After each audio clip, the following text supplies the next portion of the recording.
There is one food that cardiologists privately call a slow heart attack on a plate. Most seniors eat it several times a week. And it's not what you think. Most people assume it's red meat, or butter, or salt. But research from the American Heart Association has identified something far more common, something that hides in foods we consider healthy. It raises LDL cholesterol, stiffens arteries, and promotes the kind of inflammation that quietly builds plaque for years before a cardiac event.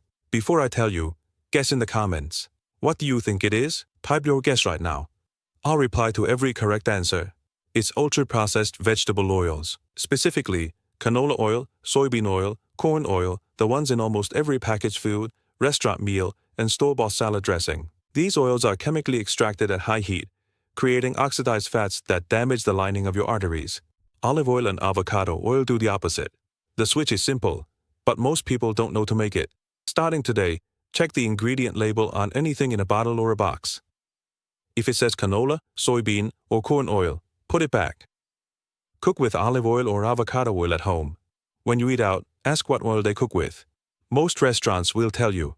Comment switching if you're making this change this week. And comment your guess from earlier. I want to see who got it right. Follow me for one heart health warning every week that your doctor doesn't have time to give you.